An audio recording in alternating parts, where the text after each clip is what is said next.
Hello दोस्तों, एक बार फिर से आप सबका अपने YouTube चैनल पर स्वागत है। तो आज की वीडियो में हम आपको क्लास 10th के सब्जेक्ट मैथमेटिक्स का चैप्टर नंबर 1 वास्तविक संख्याएं की प्रश्नावली 1.2 के कुछ महत्वपूर्ण प्रश्नों को हल कराएंगे जो आपके लिए बहुत ही ज़रूरी हैं। तो देखते हैं आज की वीडियो का प्रश्न नंबर 2 जो आपके NCERT बुक के प्रश्न हैं। तो प्रश्न लिखा दूसरा, पूर्णांकों के निम्नलिखित युग्मों के HCF और LCM ज्ञात कीजिए तथा इसकी जांच कीजिए कि दो संख्याओं का गुणनफल बराबर HCF गुणित LCM है। मतलब आपको कुछ यहाँ पे संख्याएं दी गई हैं जिनका आपको HCF और LCM ज्ञात करना है, मतलब मासापा और लासापा। फिर आपको यहाँ पे जांच करनी है कि दो संख्याओं का गुणनफल, मतलब जो दो संख्याएं दी गई हैं उनका गुणनफल HCF गुणित LCM के बराबर है कि नहीं। ठीक, तो देख लेते हैं इसका पहला पार्ट। तो पहले पार्ट में लिखा है 26 और 91। कितना लिखा है? दूसरे का फर्स्ट पार्ट 26 और 91। इन संख्याओं का हमको सबसे पहले निकालना है HCF, मतलब मासापा, फिर LCM लासापा। तो सबसे पहले हम क्या करें, इनके अभाज्य गुणनखंड करने होंगे हमको। देखो 13 दूनी 26 होता है, तो इसको हम लिख सकते हैं 2 गुणित 13, और 13 सत्ते 91 होता है, इसको लिख सकते हैं 7 गुणित 13। अब हमको निकालना है HCF। तो HCF मतलब ऐसा गुणनखंड जो दोनों संख्याओं में उभयनिष्ठ हो या कॉमन हो, जो दोनों में मिले। तो यहाँ पे दोनों में कौन सा गुणनखंड मिल रहा है? 13 मिल रहा, तो इसका HCF आएगा 13। अब आई बात LCM की। तो LCM में वो सभी गुणनखंड आपको लिखने होते हैं जो इन दोनों में मिल रहे हों वो भी, और जो ना मिल रहे हों वो भी। तो यहाँ दोनों में नहीं मिल रहा, 2 लिख लेना। 7 भी नहीं मिल रहा, 7 भी लिख लेना। और 13 तो दोनों मिल रहा था, एक बार लिखेंगे। तो कितना होगा देखो ज़रा, 7 दूनी 14 गुणित 13। 13 गुणा करा लेंगे यहाँ पे हम। तो 13 चौको 52, हासिल लगा 5। 13 का नाम 13, 13 5 18। कितना आएगा LCM? 182। अब यहाँ पे हमको क्या करनी? जांच। जांच में ये दिखाना है कि दो संख्याओं का गुणनफल, दो संख्याओं का गुणनफल बराबर होगा HCF गुणित LCM की। ये हमको यहाँ पे प्रूफ करना है, मतलब जांच करनी है। तो संख्याएं कौन कौन सी हैं? 26 और 91। तो यहाँ लिख लेंगे 26 गुणित 91 बराबर HCF कितना है? 13 गुणित LCM कितना है? 182। इधर इन दोनों का गुणा करा लो और इधर इन दोनों का गुणा करा लो। बस आपको अगर दोनों मान बराबर आ जाएं तो हमारी जांच क्या होगी? सत्य हो जाएगी। यहाँ 26 का पारा पड़ेंगे, 26 से करना 26, हासिल लगा 2, और 26 गुणित 9, 26 गुणित 9 तुम्हारा होगा 234। 234। तो 234 और हासिल 2, 236 हो जाएगा। कितना आया? 2366। इसमें कराओ गुणा जरा। तो 13 दूनी 26, हासिल लगा 2। 13 ठे 104 में 2 106, हासिल लगा 10। 13 का नाम 13, 13 10 23। देखो दोनों साइड बराबर आ गए, 2366 बराबर 2366। तो इस प्रकार हमारे प्रश्न नंबर 2 के फर्स्ट पार्ट की जांच भी हमने कर ली। तो इसी प्रकार आपको यहाँ पे सेकंड पार्ट और थर्ड पार्ट करने हैं। तो देखते हैं ज़रा एक एक पार्ट हम।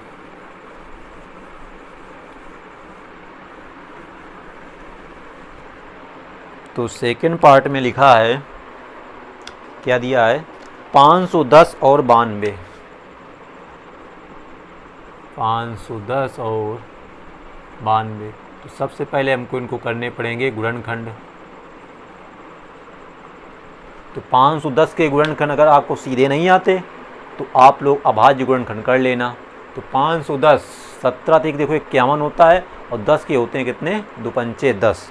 तो इसको हम लिख सकते हैं, देखो कैसे, हम तो डायरेक्ट लिखेंगे 2 गुणते 5 10 हो गया और 17 तक 51, तो 3 गुणते 17, 5 दूनी 10, 10 3 30, 30 गुणते 17, 17 51 510। इसको क्रम से लिखना है, 3 यहाँ कर दो, 5 यहाँ कर दो, 3 5, तो हमने ये सीधा लिख दिया। 2 3 6, 6 पंचे 30, 30 गुणते 17 तो 510। अब 92 के लिखने, तो 92 किस पारे में आता है, 23 के, 23 गुणते 4, 23 चौको 92 और 4 के गुणनखंड होंगे 2 गुणते 2, तो मतलब इसके गुणनखंड आएंगे 2 गुणते 2, 4 गुणते 23, 23 चौको 92। अब हमको निकालना है HCF। तो हमने अभी बताया HCF में वह गुणनखंड लेना है जो दोनों में उभयनिष्ठ हो, कॉमन हो। तो दोनों में केवल 2 ही दिख रहा है, न 3 है, न 5 है, न 17, न 23, न 2 दोबारा आया, एक बार आया है, तो इसका HCF आ जाएगा 2। अब बात आई LCM की। तो LCM में आपको सब लिखना होता है, तो सबसे पहले यहाँ 2 कितनी बार आया, 2 बार, तो दोनों 2 लिख लेना। फिर 3 एक बार आया है, 5 एक बार आया है, 17 एक बार आया और 23 एक बार आया है। इन सब का गुणा कराओ, LCM आएगा। तो 2 दूनी 4, 3 12 पंचे 60, 60 हो गया यहाँ तक। 60 गुणते 17, 17 छक्का 102, 1020 हो जाएगा गुणते 23। अब इसमें 23 का गुणा करा लो, तो 23 0 0, 23 दूनी होता है 46 और 23 का कन्नम 23, तो गुणा करने से आएगा LCM 23,460। तो ये हो गया तुम्हारा 510 और 92 का LCM। अब जांच करनी है तो जांच भी हम कर लेते हैं। संख्याएं कौन कौन सी हैं, 510 गुणते 92 बराबर HCF है 2, LCM है 23,460। तो सबसे पहले हम इसका गुणा करा लें, सरल वाला। 2 0 0, 2 छक्का 12 की 2 हासिल लगा 1, 2 चौको 8 और 1 9, 2 3 6, 2 दूनी 4, कितना आएगा 46,920। यहाँ पे हम गुणा कराएंगे तो देखो 0 1 वैसे रख देना। 51 दूनी होता है तुम्हारा 102, 102 के लिए 0 हासिल लगेगा 10, ठीक। और 51 गुणते 9 करना पड़ेगा, तो ये होगा तुम्हारा 459, 459 में 10 जोड़ दो, कितना होगा 469, तो ये होगा 46,920 बराबर 46,920। तो यहाँ पर भी देखो जो हमसे जांच में कह रहा था वो मान क्या है, बराबर हैं। तो मतलब इस प्रश्न को अभी जांच जो हमारी है वो क्या होगी, सही हो जाएगी। अब देखते हैं प्रश्न नंबर 2 का अंतिम पार्ट नंबर 3। तो पार्ट नंबर 3 में दिया है 336 और 54, 336 और 54। तो यहाँ लिख लेना 336 बराबर, यहाँ 54 बराबर। अब 336 के आपको गुणनखंड करने हैं।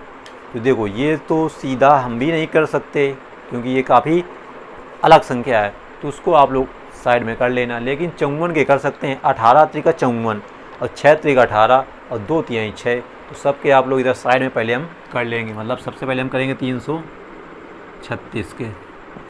इकाई का अंक 6 है तो 2 से कटेगा, 2 एक अन्नम 2, 1 बचा 13, 2 छक्का 12, यहाँ बचा 1 16, 2 अट्ठे 16, 2 से काटेंगे, 2 अट्ठे 16, 2 चौको 8, 2 से फिर काटेंगे, 2 चौको 8, 2 दूनी 4, 2 से काटेंगे, 2 दूनी 4, 2 एक अन्नम 2, 21, 3 से कटेगा, 3 7 21, 7 से कटेगा 7। तो ये आ गए तुम्हारे 336 के गुणनखंड। कितने बार, 4 बार 2 आया है, 2 गुणा 2 गुणा 2 गुणा 2 फिर 3 फिर 7। इसी प्रकार 54 के कर लेंगे हम। 2 से काटेंगे, 3 से काटेंगे, 3 से काटेंगे, 3 बार, 3 से कटेगा 3 एक बार, 2 तिहाई 6 त्रिका 18 त्रिका 54, इनको भी लिख लेना। 2 तिहाई 6 त्रिका 18 त्रिका 54। निकालना है हमको क्या, पहले HCF। तो HCF में वो संख्या लेते हैं जो दोनों में उभयनिष्ठ हो। देखो एक ये 2 मिल रहा तो 2 आ गया, फिर इसमें 2 कहीं है लेकिन नहीं है, एक इसमें 3 है, इसमें 3 3 बार, तो एक 3 मिल रहा, एक 3, तो कितना आएगा HCF मतलब मासाप आएगा 6। अब निकालेंगे LCM। तो LCM में सभी गुणनखंड लेने हैं, तो सबसे पहले 2 कितनी बार आया, 4 बार, उसको ले लेना। 2 गुणा 2 गुणा 2, फिर 3 आया 3 बार, उसको भी लिख लेना। फिर 7 आया 1 बार, उसको लिख लेना। तो 2 दूनी 4, दूनी 8, दूनी 16, 16 थे 48, तो 48 यहाँ तक हो गया। तो यहाँ लिख लेना 48 गुणते 7 3 21, 21 3 63। गुणा आपने करा लिया सबका। 3 3 9 7 63, यहाँ तक बचा था। अब 48 गुणते 63 आपको करना है। तो जब 48 गुणते आप 63 करोगे तो गुणा करने से आएगा 3024। 3024, ये आ गया इसका एलसीएम। अब हमको क्या करना है, जांच। देख लेते हैं ज़रा जांच हम किस प्रकार करेंगे। तो जांच के लिए सभी में सूत्र यही लगेगा। संख्याओं का गुणनफल 336 गुणते 54 बराबर HCF 100 गुणते एलसीएम 3024। इसका गुणा कराएंगे तो 6 चौको 24 के लिए 4 हासिल लगा 2, 6 दूनी 12, 12 में 2 जोड़ेंगे तो 14 और 6 3 18, कितना आएगा 18,144। इसी प्रकार आप इन दोनों का गुणा कर लेना। जब आप इन दोनों का गुणा कराओगे सभी लोग तो यहाँ पर भी आएगा 18,144।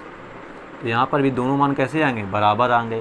तो इस प्रकार जो हमारे प्रश्न में बोला था HCF और LCM ज्ञात करने के बाद में जांच कीजिए कि दो संख्याओं का गुणनफल HCF गुणित LCM है तो वो क्या है, संतुष्ट हो जाता है। तो ये हो गए हमारे प्रश्न नंबर 2 के सभी पार्ट। अब आज की वीडियो में हम प्रश्न नंबर 3 को भी हल कराएंगे। तो देखते हैं ज़रा प्रश्न नंबर 3 हमारा क्या कह रहा है। तो प्रश्न नंबर 3 कह रहा है, अभाज्य गुणनखंड विधि द्वारा निम्नलिखित पूर्णांकों के HCF और LCM ज्ञात कीजिए। तो यहाँ पर भी हमको HCF और LCM ज्ञात करने हैं। तो यहाँ पर भी हमको 3 पार्ट दिए हैं। तो प्रश्न नंबर 3 का फर्स्ट पार्ट क्या लिखा है, 12, 15 और 21। मतलब यहाँ 3 संख्याएँ हैं, 12, 15 और 21। इन 3 संख्याओं का हमका HCF मासापा ज्ञात करना है और LCM लासापा ज्ञात करना। तो वही तरीका है कि 12 पहले लिख लेना, फिर 15, फिर 21। इन सब के आपको करा लेने हैं अभाज्य गुणनखंड। तो देखो ज़रा अभाज्य गुणनखंड कराएंगे तो 12 के गुणनखंड क्या होंगे, 2 दूनी 4 3 12। 15 के कितने होंगे, 3 गुणते 5, 3 पड़े 15। 21 के होंगे 3 सते 21। अब यहाँ निकालना क्या, HCF मतलब मासापा। तो हमने आपको प्रश्न नंबर 2 में बताया जब 2 संख्याएं दी हैं तो दोनों में वो संख्या कॉमन होनी चाहिए। अब यहाँ 3 संख्या हैं तो तीनों में कॉमन होना चाहिए। तो देखो तीनों में कौन सी संख्या कॉमन दिख रही है आपको, 2 तो दिख नहीं रहा, 3 दिख रहा, देखो 3 आया तीनों में। तो इसका जो HCF आएगा 3। फिर निकालना LCM। तो LCM में जो कॉमन है वो लिख लो, जो कॉमन नहीं है वो भी लिख लो। तो सबसे पहले 2 यहाँ 2 बार यहाँ पर ज़्यादा बार आया तो उसको लिख लेना। देखो 3 तीनों में 1 बार आया तो 1 बार ही केवल लिखा जाएगा। फिर 1 बार 5 है, 1 बार 7 है। गुणा कराओ, 2 दूनी 4 3 12 पंचे 60 गुणते 7। तो ये 7 0 0 7 6 42। तो LCM कितना आएगा, 420। तो इस प्रकार जो हमारा पहला प्रश्न है प्रश्न नंबर 3 का फर्स्ट पार्ट वो हल हो गया। HCF आया 3 और LCM आया 420। तो इसी प्रकार हम सेकेंड पार्ट इसका देख लेते हैं। तो सेकेंड पार्ट लिखा है 17, 23 और 29।